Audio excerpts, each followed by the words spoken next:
and Hungary soon ran up inflation, which particularly hurt the people on fixed incomes. As furthermore, Hungary ran up a huge foreign debt, poverty became widespread and conditions deteriorated.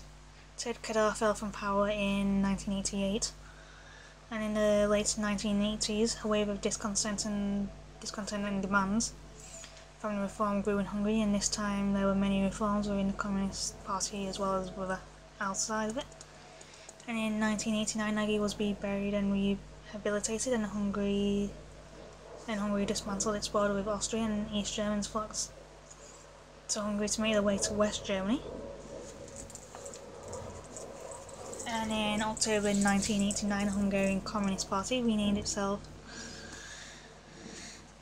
the Hungarian Socialist Party and changed its policies.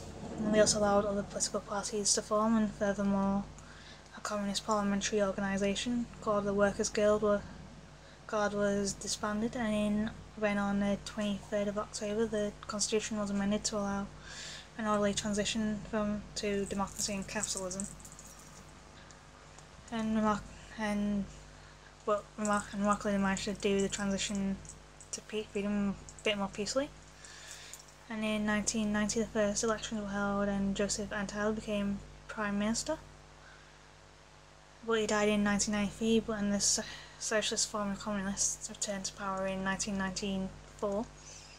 And obviously there was an economic crisis in the 1990s, and the transition to capitalism was a bit more of a painful one. But Hungary is now a prosperous and free country, and that joined NATO in 1994 and EU in 2004. With an economy that had slowed down a bit in 2009 and then suffered a lot during the recession of 2004, but Hungary soon recovered from the economy is growing steadily, and Hungary is kind of prosperous and all, and has a population of about 9.8 million.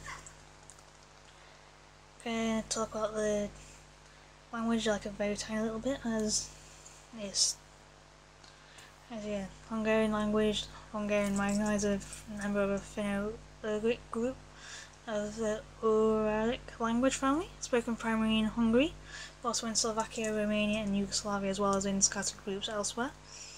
Northern Hungarian belongs to the Ugric branch of Finno-Ugric, alongside of Ugric languages, Mansi and Khanty spoken in western Siberia. So yeah, I'm just gonna go like the origin of the legend of a white stag. So yeah, in the Hungarian legend, of a wondrous stag is one of the oldest legends of the nation. So all that is founded in various forms among the nations, who were distant relatives or neighbours of the Hungarians, long before the settlement of Hungary. And the meaning of the wording of the Hungarians long before their settlement in Hungary means that the wording of the legends may change slightly between countries and all that, but I'm going to be focusing on Hungary. And so the main legend is relatively short, whereas in the past it was more extensive and longer. The Hungarian legend, despite its brevity, includes in many important points, which can be found in most other relative legends found in other cultures. As these points which show that once in the remote antiquity these people were neighbours or sometimes even related. As a symbol of the cosmos and the mother of the sun was symbolised as a large, tall and female doe, and the great horned doe was often shown carrying the sun in her horns. And in cases of the sun itself was symbolised as a stag, the son of the doe of the legend. And the following Christmas song, told by Hungarian regos or bards, portray the stag as the carrier of the sun. The hind represents not the sun but its mother, the heavenly firmament, the cosmos, which carries the stars, the sun and the moon in its horns. And for these reasons, Saiphin stags are often represented in horns of stag-like flames. And It's because in like a long time ago, thousands of years ago, in a distant land in Asia, there was once a great and powerful kingdom, and it was bordered by tall mountains in the north and a great southern sea in the south, and from the mountains two mighty rivers flowed southwards to the sea watering the flat lowlands. And the people who lived there were famous for the arts, sciences and wisdom, and lived in abundance and plenty. And it was following great floods that the people of the northern mountains settled here and founded a new land. And the king of the land was a great giant hunter, Nimrod, the descendant of great king Etana. He was king who lived in the 3rd millennia BC.